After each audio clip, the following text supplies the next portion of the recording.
Welcome, everybody. I'm really excited to be giving this presentation on becoming a digital nomad. It's a topic I can talk for hours on, so I'll try and make this easy to digest and process for you. So a little bit about me. I'm a priestess and sibyl with the Mount Shasta Goddess Temple. I'm a life and business coach, and I work remotely from anywhere I can get internet. Before that, I worked in IT for 20 years. So I have a lot of experience with working remote. So I started working remotely in the early 2000s.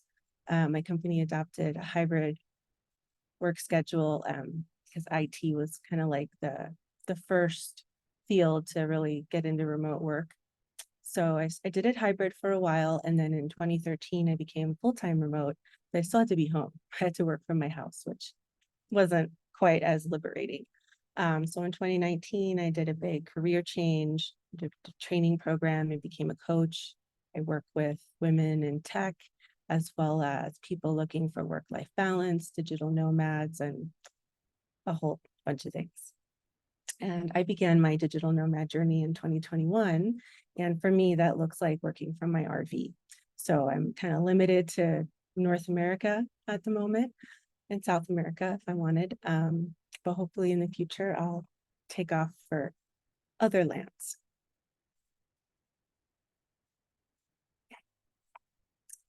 Let's start off with some advantages to being a digital nomad. It's pretty great. You can work from anywhere. Again, anywhere where technology works. So a digital nomad does their work remotely and they're location independent. So technology helps us do this. We need some kind of device, whether it's a laptop or a tablet. Smartphone comes in really handy.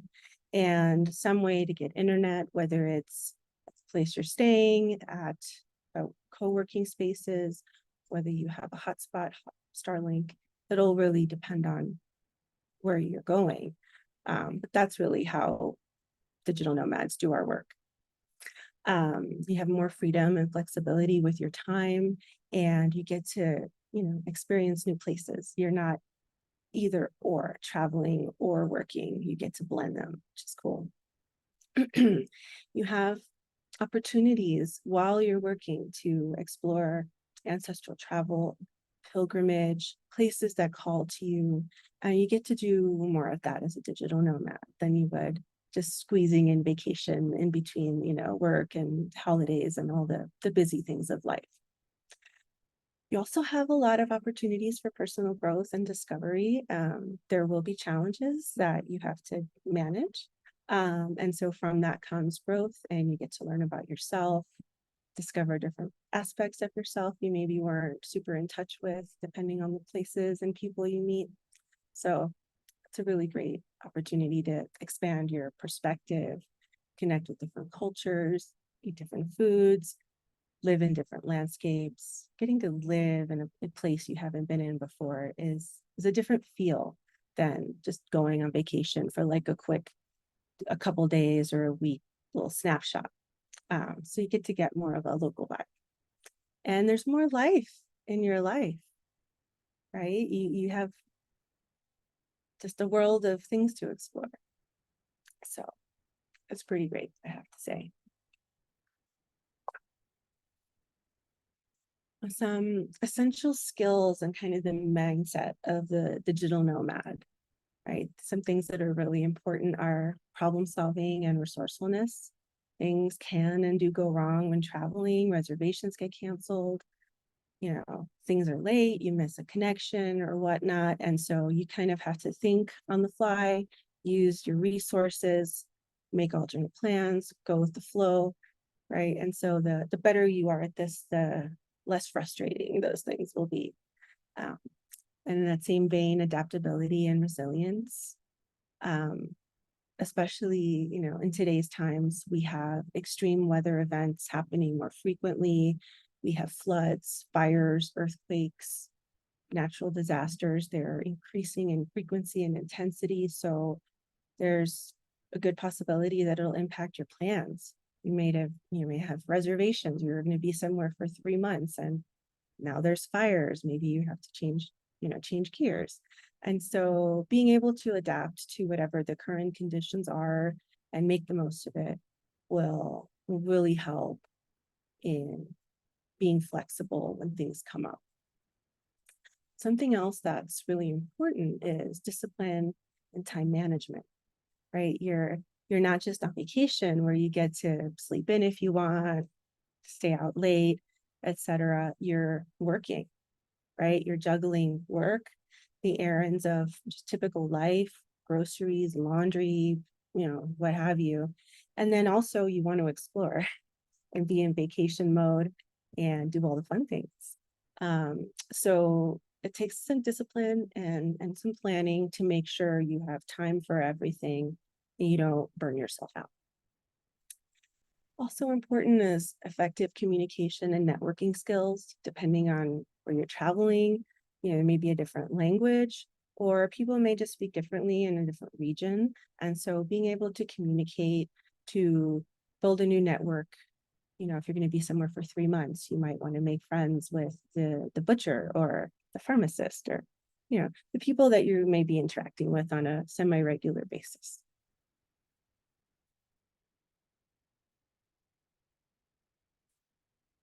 And in a similar vein, overcoming challenges, right? Because when you travel, challenges come up, all sorts of things can happen, and being prepared for them and just boosting your skills in these areas can really help, right? So the first one, I call it the work-life nomad balance that I spoke to just now. And it's really changing the mindset that travel equals vacation. I fell into that trap. Um, a lot of my friends think I'm on vacation, but I'm working. So setting boundaries around work time is really important. And also making time for rest, whatever that looks like for you, for some kind of self-care, so you avoid burnout, right?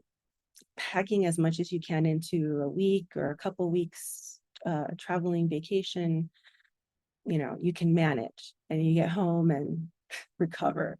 But if you're doing this long term, you kind of have to build in your recovery time, into your plans. And what that looks like is different for everybody, how much rest you need, what kind of errands you run, etc. So it's really customized to you. Overcoming cultural differences and language barriers can also be tricky. So you want to research the places you're visiting. What are their customs?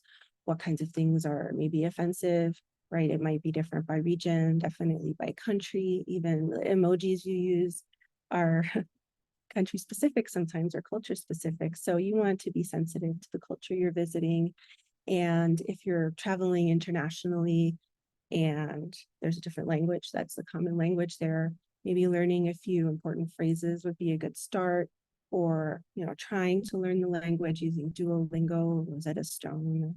There's a bunch, but just making an effort to be able to communicate better will help as you're out and about living your digital nomad life. So another thing that helps with overcoming challenges and even with work-life nomad balance is establishing your routines and staying grounded, whatever that looks like for you, right? Travel tends to disrupt our routines. It can be good for you, but when you're also working, it could be really frustrating. So establishing the right routines to make sure you're ready and present for work, whatever your work is doing, and making sure that the fun isn't interfering with the work too much. And staying grounded is really important when you're traveling. The energy of a place can be really different from the energy of home. So I personally like to set up my traveling altar once I've arrived somewhere. And that for me is like establishing my spiritual home, my grounding. And that just tells me I'm home, right? And for me, that comes with these are my routines in the RV for this travel thing I'm doing. Meditation can also help with grounding and just balancing yourself and even identifying what routines would be better. So just play with that and find what works for you. And another thing that really does come up is homesickness, loneliness, and isolation. Um, you miss, depending on who you live around, you miss your home, your family, your friends, your communities. You can feel kind of disconnected from everything at home. So thankfully, in today's technologically connected world, staying connected is a lot easier than it used to be. So, we have FaceTime, Marco Polo, Skype, Zoom, even Messenger chat for face-to-face connection. And there's, I don't know how many messenger apps are out there.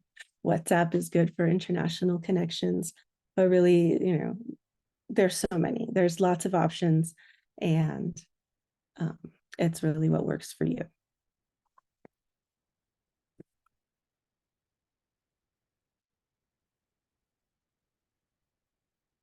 Now, getting into some of the meat of the presentation, um, choosing the right digital nomad career path for you, right? Because part of the digital nomad thing is the work. Um, and some people don't have to work, but most of us do. So I'll start off with, some questions. Everyone's path to the digital nomad lifestyle or even to remote work is going to be different. So it really depends on your career goals, your skills, and your life. And these questions are more like food for thought to get you thinking, give you ideas to research and get familiar with the remote work landscape. So the first question is remote work an option in your current job or in your career? This is changing rapidly, especially since the pandemic. A lot of companies went remote for all sorts of jobs that hadn't been remote before, and there's a struggle with employers wanting employees back in the office and whatnot, but there still are a lot more remote jobs available today than there were a few years ago, and that's only going to grow. So there's a lot of room to explore here. If you don't have a current job or a career that is remote friendly, think about what skills you do have that might be more digitally compatible, or what skills you're interested in learning, right? There's so many learning platforms now, and even YouTube can teach you all sorts of things. So there's many ways to find your entry point into being a digital nomad. Also, what special skills do you have that you can leverage? What's your secret sauce, your special sauce? See how you can pull that in and make the magic happen for your digital career. Work options, they kind of fall into three buckets as I see them. There's freelancing, and that's you have the most flexibility, but also the most work, maybe finding business or more networking. There's entrepreneurship, owning your own business. Again, you do a lot more of the legwork, but you get to call the shots, create your schedule, all that. And then there's remote work, which is working for another company. And so you kind of have to do the legwork of getting your job that one time, but you don't have to keep finding your own business. But on the flip side, you maybe have less flexibility because you have to stick to a particular work schedule, which may limit where you travel to, right? So there's a lot of room and flexibility among all three, and it's really about figuring out what you're looking to do, where you're looking to travel, and what kind of work you want. And really, what kind of human are you? What kind of work do you like doing? How do you like doing your work? How do you like to travel? All these things will kind of be part of the work decision and really the whole digital nomad picture. Also, how many hours per week do you want to work? Will you be working full-time? Will you be working part-time? If you're getting a business off the ground, will you be working more than full-time? So just things to keep in mind and consider as you think about this journey. And, in the vein of work, there can be, I don't know if attention is the right word, but you have to kind of balance your personal passions and interests with the need for income, right? There's not always an overlap between your passion and interests and work steady work that you can earn a living from. So it's just navigating that and finding the right path for you.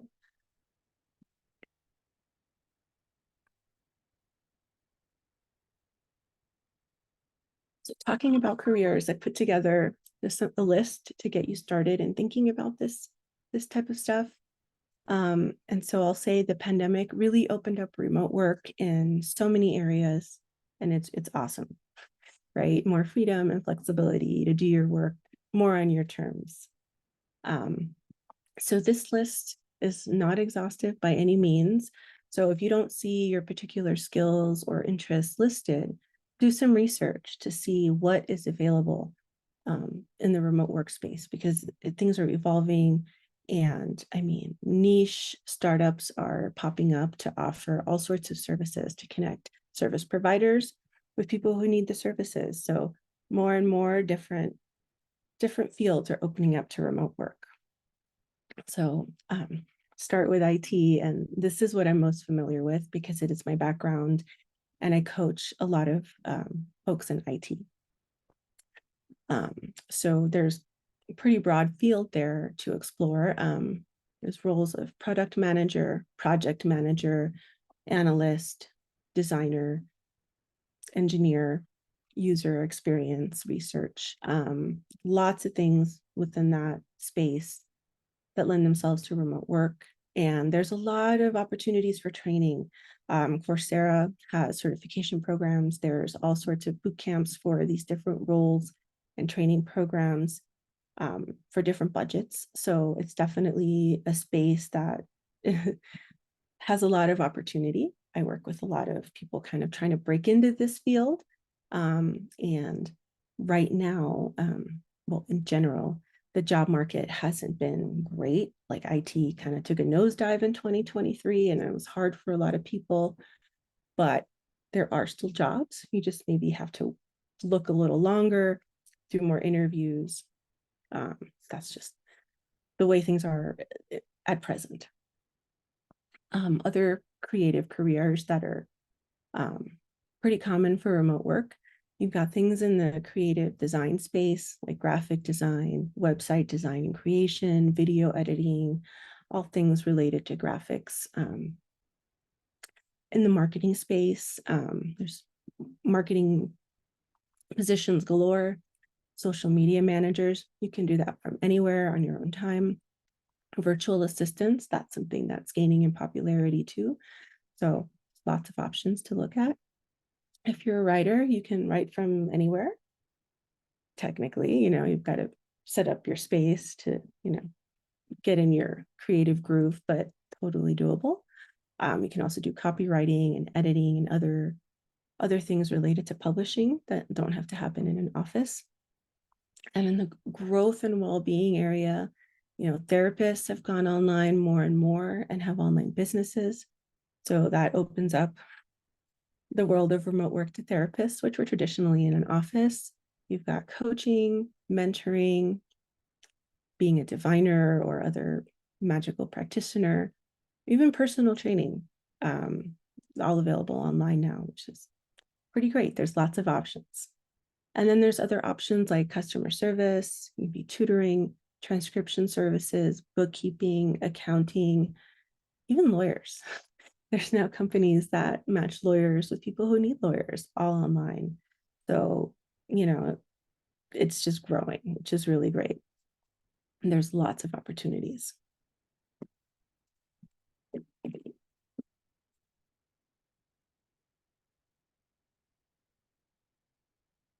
Now moving on to what I like to call the nomad nest.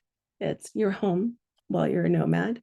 And really, this is dependent on what your priorities are for your living space, right? Do you like to cook? Do you need a kitchen? Do you need a really quiet space for sleeping and working? Is location the most important? Any number of things, right?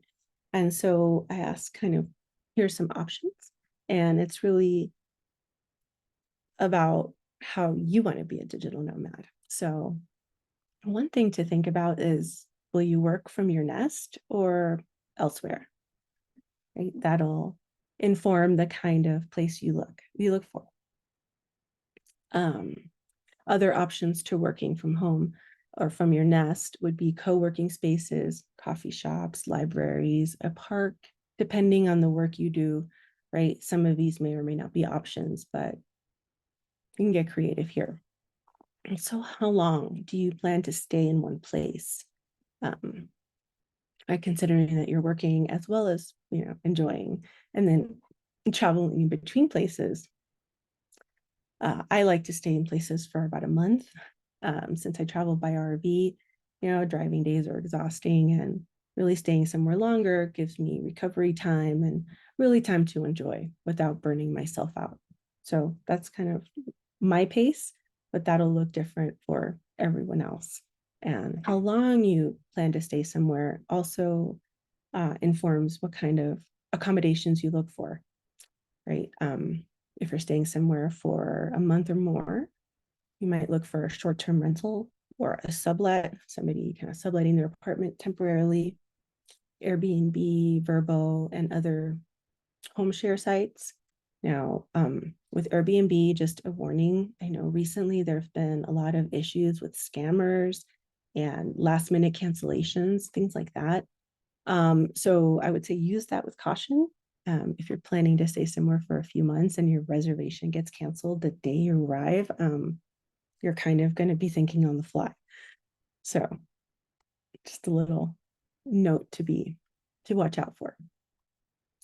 Some other options are digital nomad co-living, and I have more on a future slide, but it's basically where you have a home that's set up for this, done for you. And while I am speaking for myself, RV or camper van is another option. It's kind of cool dragging your own home across the country. It's a lot of work, but then you have your own home. So it's really how you like to travel. There's extended stay hotels that are more affordable than regular hotels, and they're made for extended stays, which means they're more likely to have kitchens with refrigerators, a little living space, a desk, a little more room to move than a typical hotel room. So those are good options. And of course, you can stay with family or friends if they want to host you and spend time with you. It is really cool getting to spend quality time with people that you don't live near. So, if that option is available, it could be great. And then the last one is house sitting and home exchange. There's house sitting websites where, you become certified and, people house sit for someone and get to live in their place. There's also home exchange where you change homes with somebody. That seems a little extreme, but fun. I've got friends that have house sitted their way around the world and worked from beautiful places. So that's pretty neat. And I encourage you to explore other options, right? And the destinations that you want to visit. Each destination will have its own kind of mix of what housing is available, what options are available to you.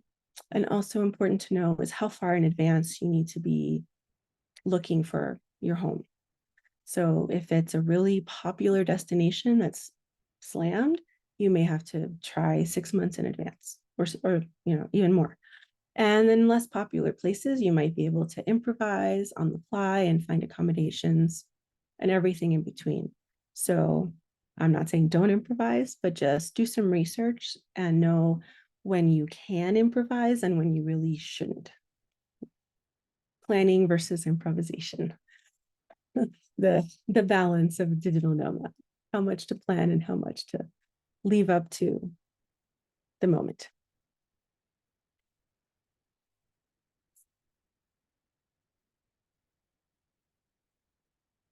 This is fun, designing your digital nomad lifestyle. It's a really fun topic, and it looks different for everybody, right? So this is really all about your interests and your preferences, how you like to live, work, travel, explore.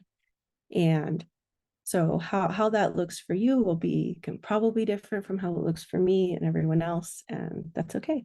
This is about finding your path. And so this list is to kind of get you thinking about some of the different facets involved and what kind of travel you might want to do and how to approach this big topic. So first up, will you be a full-time or a part-time digital nomad? Right, a full-time is maybe more intense, requires more work. So it's really what's going to work best for you.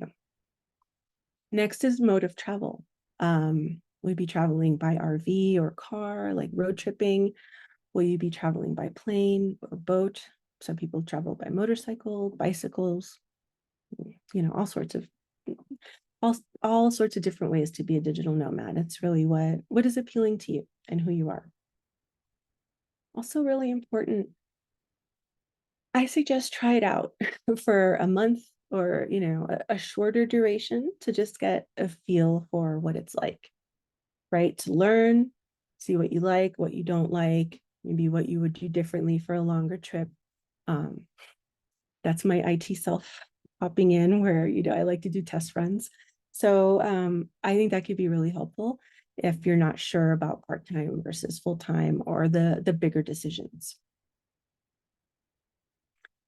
Something important to think about is if you're going to have a home base, right? If you're traveling, especially part-time, right? If you have a home or an apartment that you rent or that you own, what's going to happen with your home base? Are you going to keep it as your home base, or are you going to move out and rent it, sublet it, whatnot? If you do keep your home base, who's going to be house sitting for you? Do you have friends or family that can do that? Will you need to go on a house sitting site? There's a lot of options. It depends on your preferences.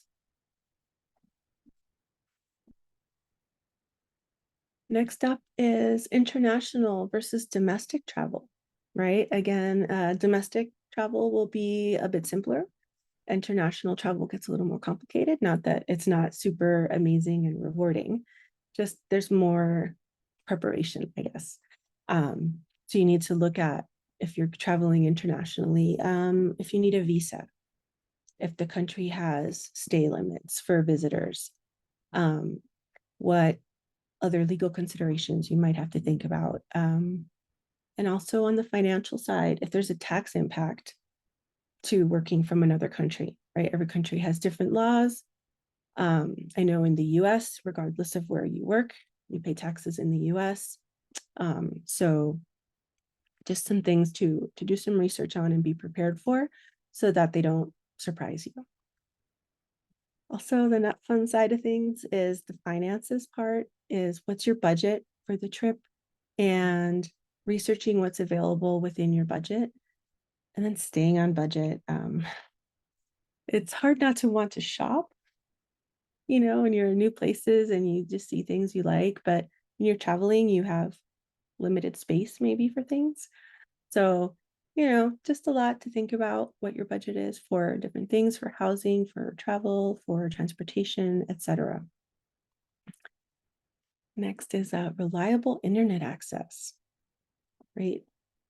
Hotels and even short-term stays, they may say they have internet access and it's really slow and it may be good for maybe finding dinner, but for holding Zoom meetings and doing your work, maybe not so much. So that's just a thing to think about. How will you make sure you have reliable internet?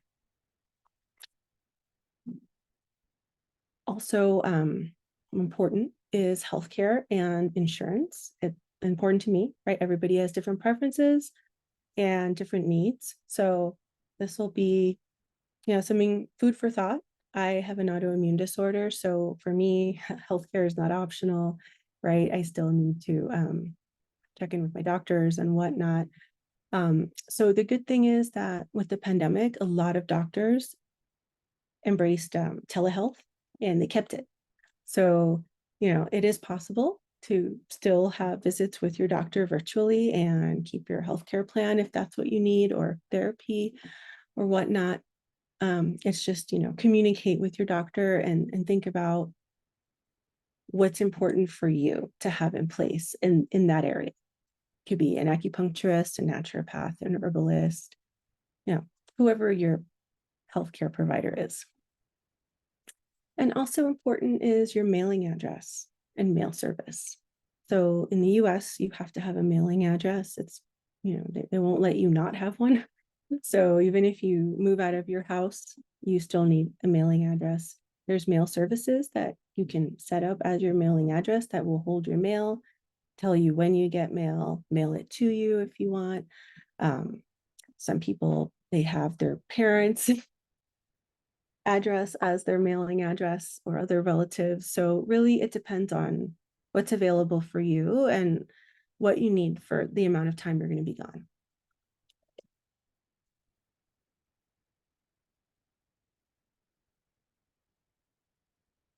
Next up is resources. I'm a big fan of sharing resources. The internet is a really big place and it can be hard to find because there's just so much noise. So these lists are absolutely not exhaustive. They're just sites that I'm familiar with. And I'm starting off with community because it's really important, right? Especially when you're traveling, you're a digital nomad, you're away from home and community, then you can feel isolated and disconnected. So being connected in one or more communities can really help with that. So, I mean, the Mount Shasta Goddess Temple is a great example. There's priestesses all over the world. And if you're traveling somewhere, chances are one of us has been there or has researched it and has tips and suggestions and all sorts of cool stuff. So I think that's great. And on the more business side of things, here's some websites that I like. Alignable is the big networking kind of site for small businesses and business owners. So they offer all sorts of accountability groups, and they have like weekly check-ins depending on what you do. So for coaching, I think there's a coaching thing at least once a day if I wanted to attend it. So it's a great place to connect with fellow business owners and find community and support for your business if you're self-employed or a freelancer. Included one festival, the Bansko Nomad Fest. It's in Bulgaria. Sounds really cool. About 500 or 600 digital nomads attend, and they have all sorts of presentations and workshops and just fun, get to know you type things so that you can build a digital nomad community if that's something that interests you. Also good for community if you're in a business space is LinkedIn. Uh, it's a mix of networking, community via all sorts of groups, depending on things that are interesting you or your career, and also part job hunting.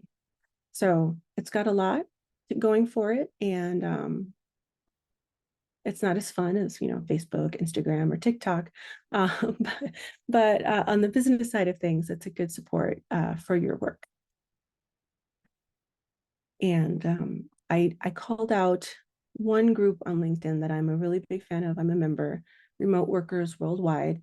There's people there who work in all sorts of fields, who've been doing this for a long time. And it's a great community of support and sharing, and a lot of tips on all sorts of things like what are the best credit cards, banking arrangements if you're traveling overseas, all sorts of good stuff. And there's countless groups on LinkedIn. So, and really any social media, there you can find groups that align with your interests and your work. And so I encourage you, if this is something you're curious about doing, to look for industry-specific communities and see if they have a digital, remote worker kind of side community to connect with. And also attending conferences, right? Are there conferences you've been wanting to attend that you haven't been able to work into your schedule? Well, if it's a priority, you can make that part of your digital nomad plans, right? The Goddess Conference coming up in Portugal sounds amazing. I can't travel to Portugal with my old dog, so I won't be making it. But if you were a digital nomad and you happen to be in Portugal at the same time as the conference, you get to blend work and spiritual awesomeness. So the sky's the limit. It's really your creativity, the things that interest you, and building community. Now, in the vein of community, have a few resources here for co-living spaces. And so these are spaces that are popular among digital nomads. Some of the early nomads were really tech people with higher incomes. So these options tend to be pricier, but they do a lot of the hard work for you, right? So co-living spaces will come with amenities. You get typically your own private room and bathroom, and they have high-speed Wi-Fi that's works all the time for your work. They have, working spaces. They have privacy booths for phone calls and meetings and whatnot. And they've got community built in. So if you're an introvert, this might burn you out, right? You might have to like hide in your room. But if you're an extrovert or you really like the community part of co-living, it could be great. It really depends on what kind of person you are and how you like living and working.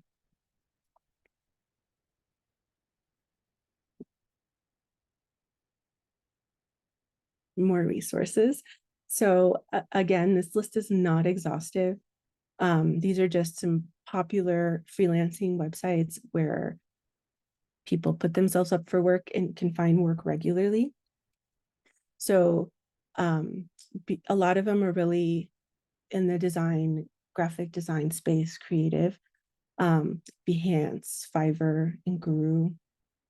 People per hour is much broader, and TopTal really focuses on all of the IT roles, engineering, product management, project management, analysis.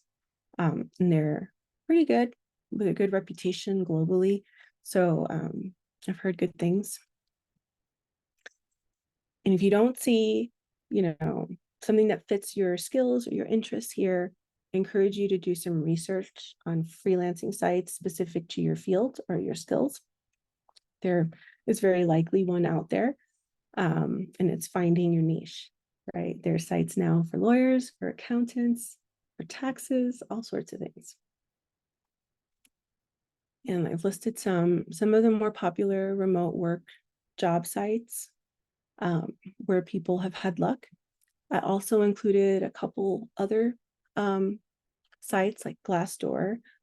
This is really good if you're looking for remote work and you want to get a feel for that company, right? They can say that their values are work-life balance and all sorts of things, but the people who work there can tell a different story. So Glassdoor reviews employers, and the reviews are done by employees who work or did work at that company. So it includes things like compensation, things that are important, also work-life balance, benefits, company culture. It's a really great way to find out a little more than you would in an interview process, and maybe get a sense of whether the digital nomad life would be a good fit. And another awesome resource that I want to call out among these links is the Mentoring Club. I'm a member and I'm a mentor there. So it's a great resource connecting skilled mentors with people needing mentorship in all sorts of topics. So there's people from all over the world. It's based in Germany, but I've worked with people in the US and South America, in Europe. So it's pretty cool. And it started off focused on IT, but the scope has expanded. So, mentoring and coaching can be pricey and hard to access. So this is a great way if you're looking to increase your skills in a particular area to get some mentorship without spending a ton of cash.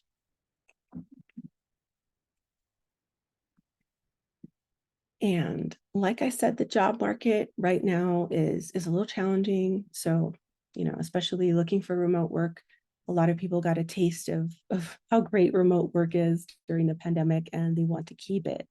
So the sites I listed here are good sites for researching remote work jobs. And it's just a matter of being persistent and keeping at it and being creative, right?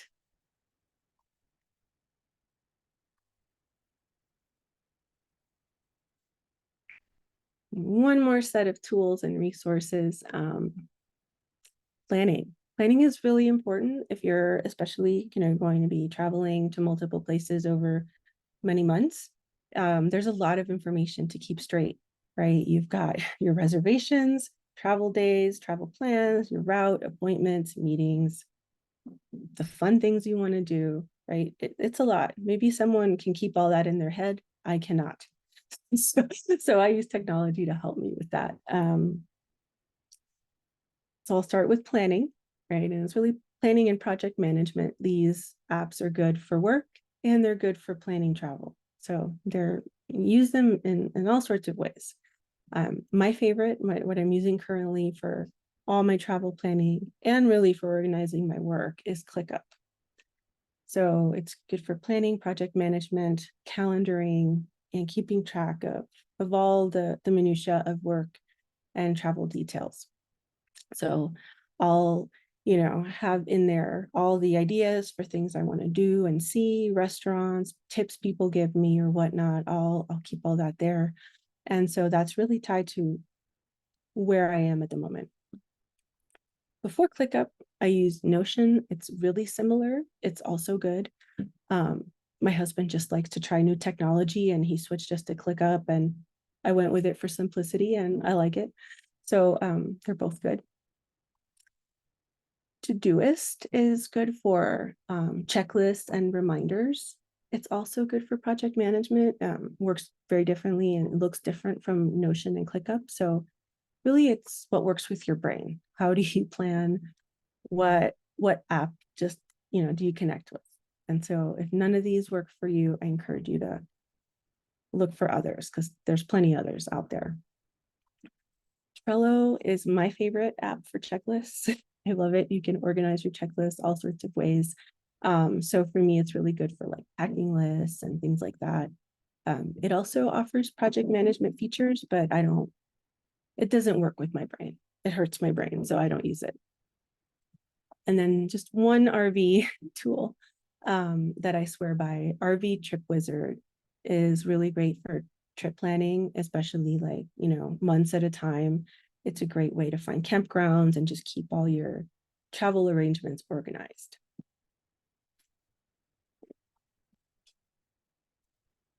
I also have some tools for notes and organization. Again, you can take notes all sorts of ways. So it depends on, what you need to keep track of and what's important. So Apple or Google Calendar, these are my brain. They remember all of my appointments, all of my meetings, what coaching sessions I have going on, all those things, because I won't remember. The tricky part is if you have a partner that doesn't use them as well, then what isn't in the calendar, you may or may not remember. So just some funny things. Apple Notes is really helpful for just quick, immediate notes and also for saving offline notes that you want to access when you don't have signal, which is a problem with some of the other apps. Also for organizing notes, I have here Evernote and OneNote. I've used both, but now I use OneNote. It's great. There's other note organization apps too. These are just the ones that I'm familiar with. GoodNotes is great if you have a tablet and a stylus and you get to handwrite notes, but keep them digitally to minimize the paper and the bulk you're carrying with you. So I use that all the time for all sorts of things. And Google Sheets. Spreadsheets are so great for travel, right? When you have a lot of stuff going on, sometimes a spreadsheet is really, really helpful. You can also use paper planner, bullet journals, etc. I'm not saying that's bad. It depends on who you are. I find it easier to have everything digital. That way it's on my phone and really easy for me to find. So it's really, what kind of human are you?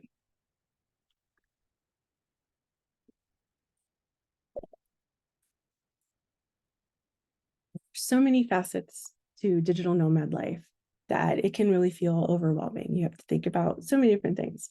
So here I offer some reflection questions to help you think about how you would want to go about being a digital nomad and how to get started. So first, what steps do you need to take to work remotely? It's a big question. You might have to think about it and do some research, but step one, how can you work from anywhere? Next up is what healthcare considerations do you have to keep in mind, right? Do you see a doctor for, on a regular basis? Do you have medication, stuff like that, insurance? And how are you going to get your care when you're traveling in other places? Next is your budget, right?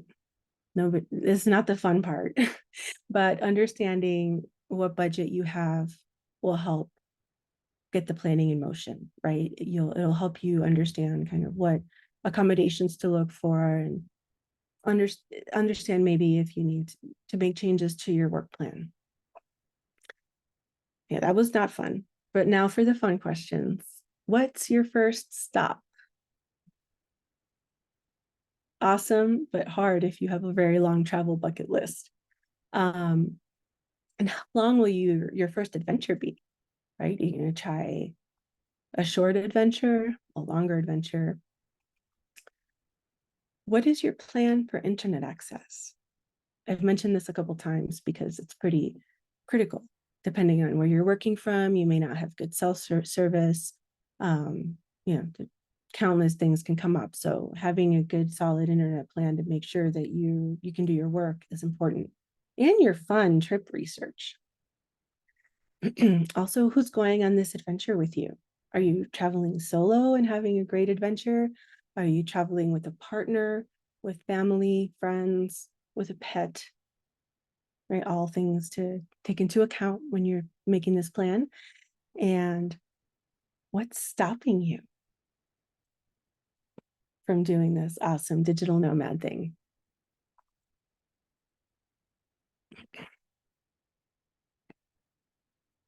So thank you all for joining me and listening to this presentation. I hope it triggered some ideas and has you wanting to go research some things. If you'd like to connect, that would be awesome. You can find me on Instagram or Facebook. I have my name here, Priestess Mia Z, and you can find me on my website. I have several blog posts with tools and tips for digital nomads that are also really helpful resources if you're interested. And if you're considering making the switch to digital nomad life or remote work, would love to talk to you. Feel free to message me or schedule a discovery call that you can find on my website. And I would love to hear about your ideas and dreams.